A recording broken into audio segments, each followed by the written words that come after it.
सभी को नित्य प्रणाम करना चाहिए, क्योंकि जो है अपने से बड़ों को प्रणाम करने से 4 चीज बढ़ता है। आप कभी भी देखिए, जब भी ये प्रवचन करती हैं, इनके प्रवचन के दौरान जो इनकी बॉडी लैंग्वेज और गेस्चर होता है ना, वो देखने वाला होता है। इतनी कम उम्र के अंदर अच्छे अच्छे जो बड़े बड़े प्रोफेशनल लोग होते हैं ना, उनकी भी ऐसी बॉडी लैंग्वेज और ऐसा गेस्चर नहीं होता। दोस्तों, अभी हम अनुष्का पाठक जी के घर पर मौजूद हैं और हमारे साथ देख सकते हैं इधर अनुष्का पाठक जी मौजूद हैं और यहाँ पर एक और व्यक्ति काफ़ी दूर से चल करके यहाँ पर आए हुए हैं। दोस्तों, मैं आपको बता दूं कि यह दिल्ली जैसे शहर से सिर्फ और सिर्फ अनुष्का जी से मिलने के लिए आए हैं। तो चलिए सबसे पहले हम अनुष्का जी से पहले बात करते हैं कि आखिर इतना दूर से आए हैं तो उनको कैसा लग रहा है। स्वागत है आपका। सबसे पहले हम आपके दर्शकों को प्रणाम करते हैं, क्योंकि सभी से हमको बड़ा प्यार दुलार मिला जी, इसीलिए हम सभी को प्रणाम करते हैं। जी। यह दिल्ली से चल करके आए हैं आपसे मिलने के लिए, कैसा लग रहा है आपको? देखिए, हमको तो बहुत अच्छा लग रहा है। जी, देखिए, किसी को भी कोई कष्ट होता है तो कहीं समाधान जब नहीं निकलता है तो गुरु के पास निकलता है। जी, जैसे जो दशरथ जी थे, उनके पुत्र नहीं थे, जी, तो वो वशिष्ठ जी के पास गए, तो वशिष्ठ जी ने उसका समाधान किया, जी, तो उनका पुत्र हुआ। जी, वैसे ही जब कोई भी अपने गुरु के पास जाता है तो कोई भी ऐसा चीज नहीं है जिसका समाधान गुरु नहीं निकाल दे। गुरु का कृपा हो जाए तो क्या नहीं हो सकता है। तो ये इतने दूर से आए हैं तो हमको बहुत अच्छा लग रहा है। और इनके गुरुजी बाबा नीम करौली जी महाराज हैं, जी, जी। तो हम उनसे ये प्रार्थना करेंगे कि कृपा तो वो कर ही रहे हैं इनके ऊपर, लेकिन और ज़्यादा कृपा बढ़ा दें। जी। तो दोस्तों, चलिए अब इनसे थोड़ा सा बातचीत कर लिया जाए। इतना दूर से आए हैं, यहाँ से दिल्ली की दूरी तकरीबन 1000 किलोमीटर की है और उतने दूर से यह सिर्फ और सिर्फ अनुष्का जी से मिलने के लिए आए हैं। स्वागत है आपका। क्या नाम है? जय श्री राम। मेरा नाम श्रेयांश जैन है और मैं दिल्ली से ही हूँ। जी, जी। तो यहाँ पर क्या करने आए हैं आप? मैंने अनुष्का जी का एक वीडियो देखा। वीडियो देखने से मेरे मन में एक अनुभूति हुई, जैसे मेरे गुरुदेव बाबा नीम करौली महाराज जी की एक प्रेरणा हुई कि जाओ तुम उनसे मिल के आओ, उनके दर्शन करके आओ। तो बस वो अनुभूति जो हमें हुई, जो प्रेरणा हुई, उसने मुझे बहुत ही जल्दी यहाँ पे खींच लिया और मैं यहाँ पर आ गया हूँ।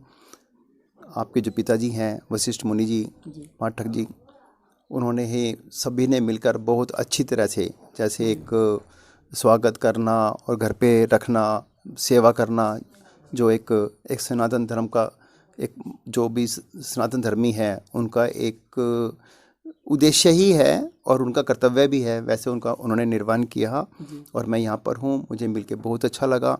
सबसे पहले तो अनुष्का जी से मिलके बहुत अच्छा लगा, क्योंकि मेरा उद्देश्य तो अनुष्का जी से मिलना था और मैं तो यही कहता हूँ कि इनको भी हम तो तुम्हें दादाजी के रूप में ही, हम आपको पोती के रूप में ही जानना मानना चाहेंगे। ठीक है, वो ज्ञानी है, सब चीज़ें हैं, जो स्नेह और वात्सल्य जो है वो हमने पुत्री के हिसाब से देंगे और वैसे हमारे लिए वो पूजनीय है। बातें की हैं, बहुत अच्छा लगा है और स्वाभाविक ही है। और इतनी कम उम्र के अंदर इतना ज्ञान होना और किसी भी प्रकार से किसी भी विषय पे इतनी विस्तृत जानकारी देना। अभी हम देखिए, दिल्ली में भी इतने बड़े बड़े स्कूल हैं, बच्चे पढ़ते हैं, वो पहले प्री नर्सरी और उसके बाद LKG UKG पता नहीं कहाँ पढ़ते हैं, तब भी बच्चे इतना नहीं पढ़ पाते। हज़ारों लाखों रुपया शिक्षा पे खर्च होता है। लेकिन देखिए, अब ये बच्ची है, अब इसको स्कूल ही नहीं गई, कभी इसको स्कूल जाना ही नहीं पड़ा, उसके बावजूद हिंदी पढ़ भी लेती है और हिंदी लिख भी लेती है, संस्कृत पढ़ भी लेती है, संस्कृत लिख भी लेती है, संस्कृत कंठस्थ भी है। जो मेरे ख्याल से लाखों लोगों में से कुछ गिने चुने लोग ऐसे होते हैं जो संस्कृत पढ़ सकें, उसका अनुवाद कर सकें, उसको समझा सकें।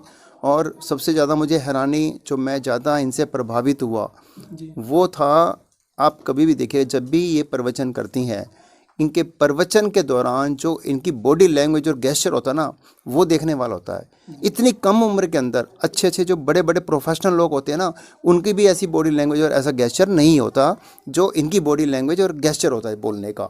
तो ये चीज़ें बहुत ही ज़्यादा आकर्षित करती हैं।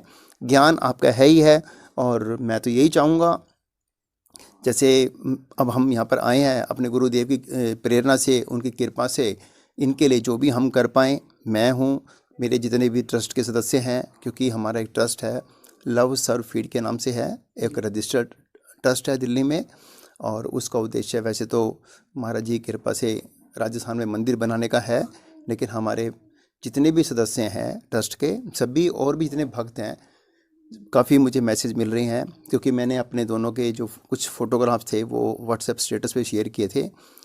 सब लोगों के मैसेज आ रहे हैं और सबका यही कहना है कि आप इन्हें दिल्ली लेके आओ। तो स्वाभाविक सी बात है कि हम अप्रैल में हनुमान जयंती के बाद एक कार्यक्रम बनाएंगे और हम आपको आमंत्रित करेंगे, और ज़्यादा से ज़्यादा लोग दर्शन भी कर सकें और ज़्यादा से ज़्यादा लोग इनके जो ज्ञान का लाभ उठा सकें। यानी हम कह सकते हैं कि अप्रैल में अनुष्का जी दिल्ली जाएंगे। हाँ जी, हाँ जी, उम्मीद आशा पूरी है। अभी मैं दिल्ली जाऊंगा, वहाँ जाके मैं आपसे बात करके जो भी इनको दिन उचित लगेगा वही हम बुक कराएंगे उस हिसाब से। जी। हाँ जी। आप दिल्ली जाएंगे, क्या लगता है वहाँ पर क्या उपदेश देंगे लोगों को? देखिए, कथा में बहुत उपदेश है। कथा उपदेश ही है। कथा तो उपदेश से भरा हुआ है, तो लोगों को तो हम यही उपदेश देंगे कि माता पिता का हरदम सेवा करना चाहिए हमेशा।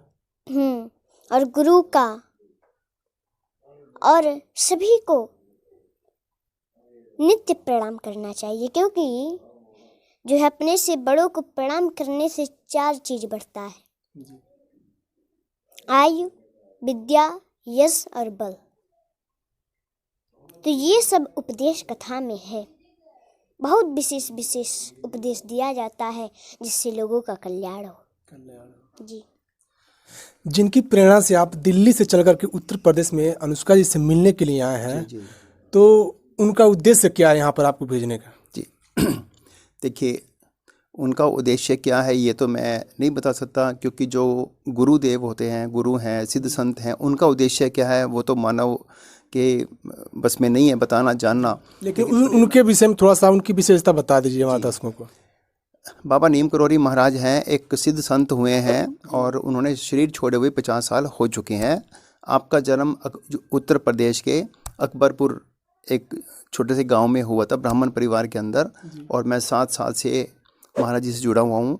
और मेरा ऐसा मानना है कि मेरा जो जीवन है उनको समर्पित है, उन्हीं की मुझे प्रेरणा होती है, भरपूर कृपा मुझ पर उनकी है। और उनका जो समाधि स्थल है वो वृंदावन में है, लेकिन जो आजकल वैसे तो उन्होंने काफ़ी मंदिर बनवाए हैं, हनुमान जी के मंदिर काफ़ी बनवाए हैं उन्होंने। ऐसा कहा जाता है कि लगभग 100 के करीब उन्होंने हनुमान जी के मंदिर बनवाए अपने समय में। लेकिन एक मंदिर जो नैनीताल के पास में है, जो बहुत ज़्यादा प्रचलित भी है, उसका नाम कैंची है। कैंची एक गांव का नाम है और हम सभी लोग मान सम्मान आदर पूर्वक उसको कैंची धाम कहते हैं, और बड़ा सिद्ध स्थान है।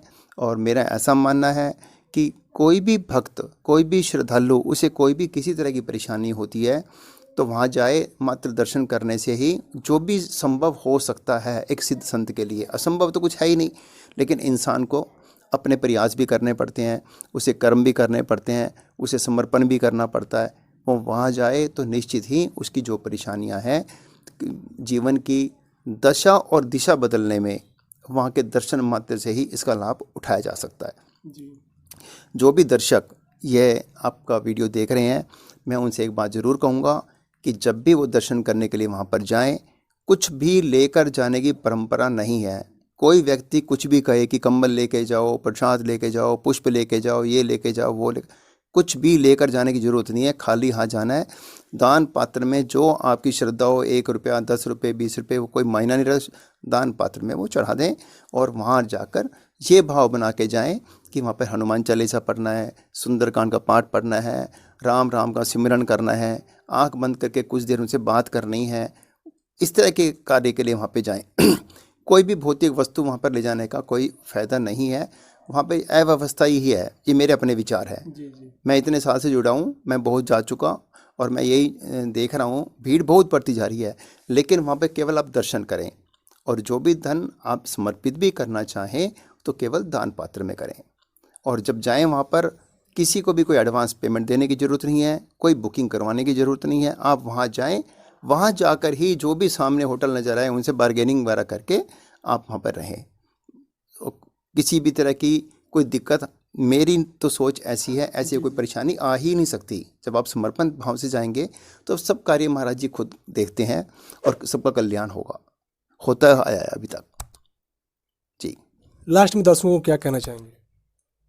हम सभी से कहेंगे कि जो भी इस चैनल को देख रहे हैं तो ज़्यादा से ज़्यादा लाइक करें, शेयर करें और कमेंट में अपनी पुत्री समझ करके, अपनी बेटी समझ करके हमको ढेर सारा प्यार आशीर्वाद दें।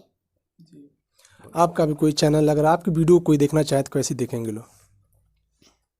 अनुष्का पाठक जी नाम से हमारा चैनल चलता है। तो उस पे जो भी भक्तजन हमारे वीडियो को देखना चाहते हैं, कथा को सुनना चाहते हैं तो उस पे सुन सकते हैं। तो दोस्तों हम आपको बता दें कि अभी हम अनुष्का पाठक जी के घर पर मौजूद थे और दिल्ली से चल कर के यह जो व्यक्ति हमारे साथ बैठे हैं, यह दिल्ली से चल कर के सिर्फ और सिर्फ अनुष्का जी से मिलने के लिए आए थे। तो इनसे हमारी खास बातचीत हुई। तो फिर मिलेंगे अगली वीडियो में, तब तक के लिए जय हिंद, वंदे मातरम।